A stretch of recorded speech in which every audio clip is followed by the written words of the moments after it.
everybody. Thanks a lot for joining me on this Monday afternoon market recap. Today's date is Monday, the 4th of November, 2019.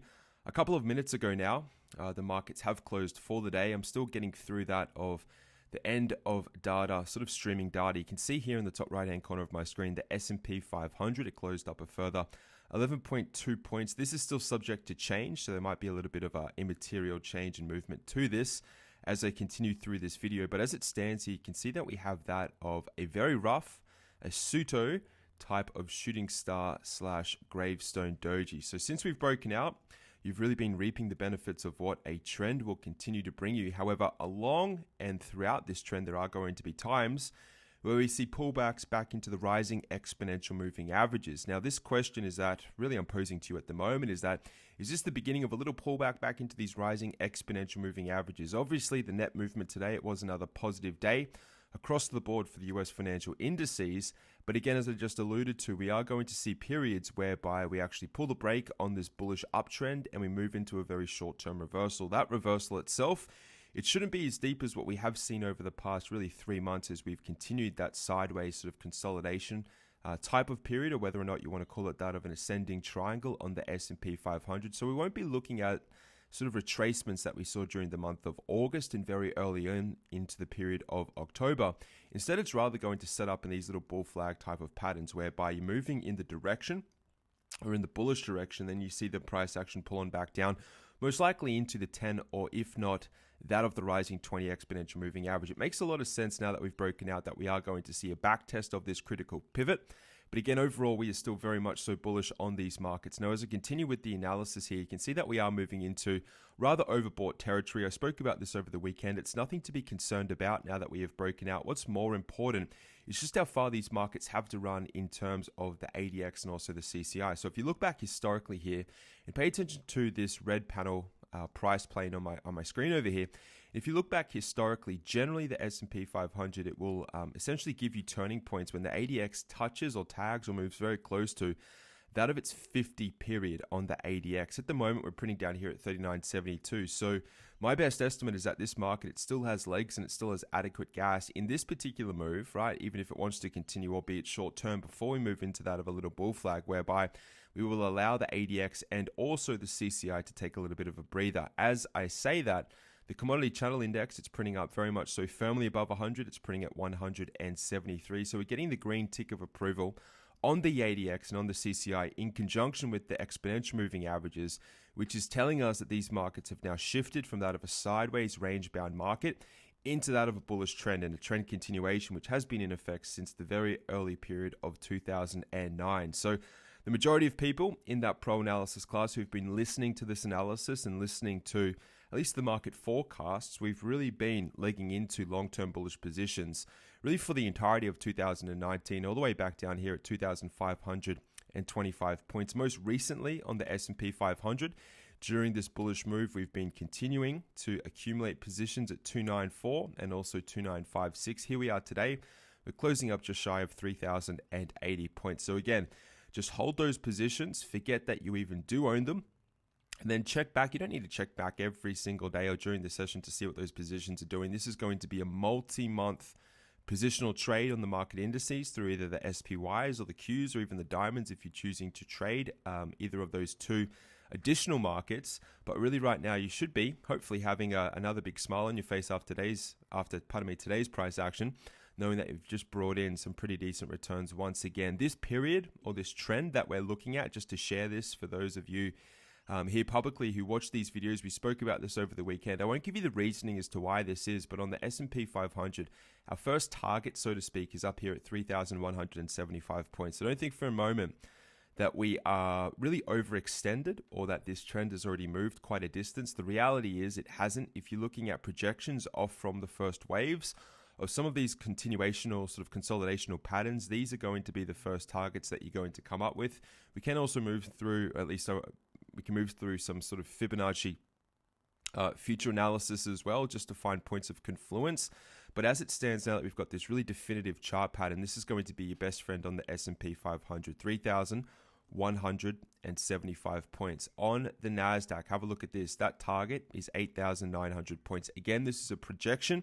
and a projection based off the breakout of what has been that of a symmetrical triangle. So a little bit different to that of the ascending triangle. And on the NASDAQ, we have been dealing with a symmetrical triangle. So again, 8,900 points. For the majority of 2019 and since the 2018 Q4 sell-off, we've begun, accumulating positions, or at least we've moved very bullish on this market for a very long time. Each and every one of those triggers are to the upside.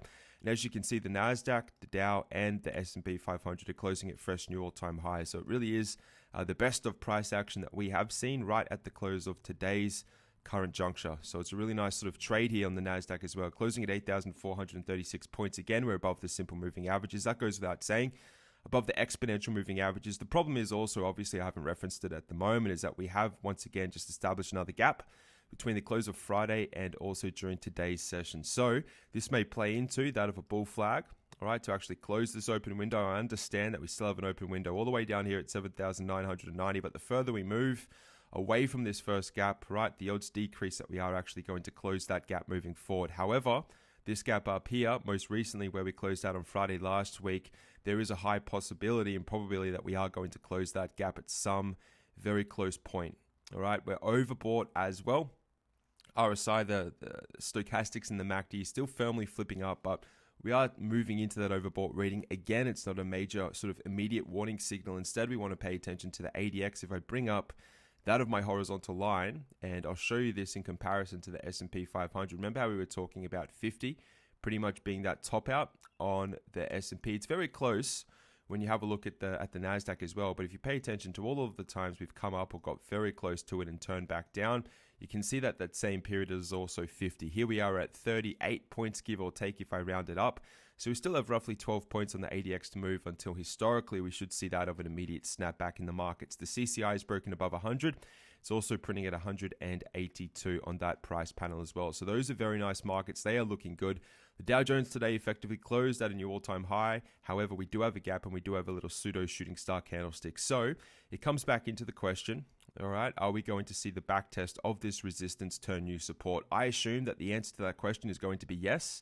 Again, I can hold that level, or equally with my other belief that the markets again are going up to those predetermined, or at least sort of before mentioned targets that I just ran through on the NASDAQ and also the S&P 500. So what to expect moving forward. If this market chooses to just continue rallying as I bring this down into perspective, so be it. All is well and good. Okay, we'll be looking at this market again, or at least I'll come on over to the NASDAQ, coming all the way up to 8,900 points. What I'll do, I'll reset the chart and then just bring this back down into symmetry for you so you can see this, if I can move it over.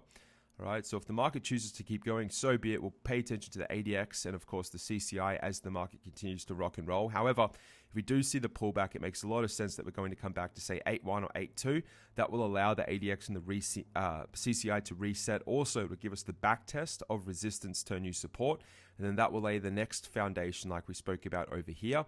And as we've spoken about during this period over here in the period of August, for the market to base, to move into very short-term oversold conditions, if it can. Personally, I don't think it is going to move into oversold conditions anytime soon. I think we are more so going to stay and remain overbought for a prolonged period of time. That's what happens during trends, but if it does pull back, this is going to be the best opportunity to re-enter. If you find yourself still a little dubious on this breakout, and if you simply don't have the conviction at this point in time, or up until this point of time, to have actually committed to this bull market breakout, it's going to be a very profitable time for people who do have those longer term, sort of long durated, long exposure to the markets. You are going to be paid off, I believe anyway, quite handsomely.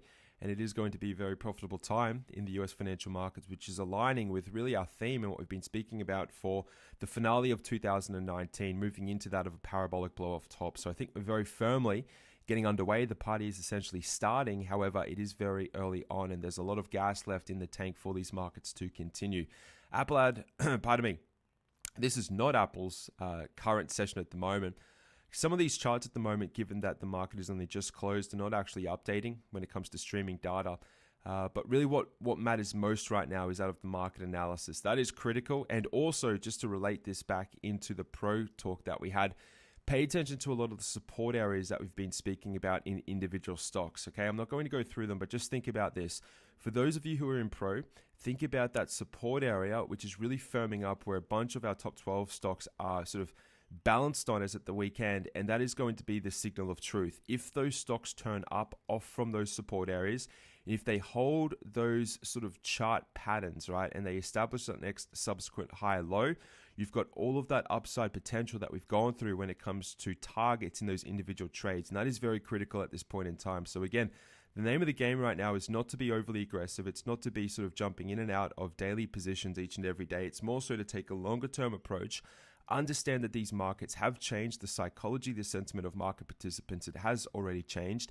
And now it's simply going to be a buy the dip opportunity for the majority of people out there who haven't actually established those positions at the moment, or at least the FOMO might get the better of them, whereby they turn completely emotional and reactionary to what the market is doing, maybe on even a daily basis. You don't want to find yourself in that group or in that segment of people. Instead, you would rather, again, take the longer road approach, and then just allow the positions enough time to adequately move higher, as they are doing, right, for at least the beginning of November, but really for the majority of October after the sell-off. And again, this is after the sell-off that we've seen in the period of August as well. So the name of the game is to hold long, and to use leverage as well, or at least that's what I'm doing, to take advantage of this upside potential, whereby the targets, again, just to recap before I say farewell to you, if I link this back into the S&P 500, first target makes a lot of sense to stop and slow at around 3,175 points. That's still pretty much 100 points above where we closed at during Monday's session today. So a lot of upside potential here, and I hope you take advantage of it. If you have any questions, email me. Otherwise, jump into that pro analysis class. There really is a ton of information for you to understand how we can be so confident in the analysis of these markets moving higher, and also the expectations as eventually we do move into a macro sort of top on the markets, whereby we move from that of a bullish cycle into that of a natural sort of recessionary, with deflationary, or at least declining prices in asset values. It's going to be very critical. The next 1 to 2 years is going to be critical. I'm telling you that.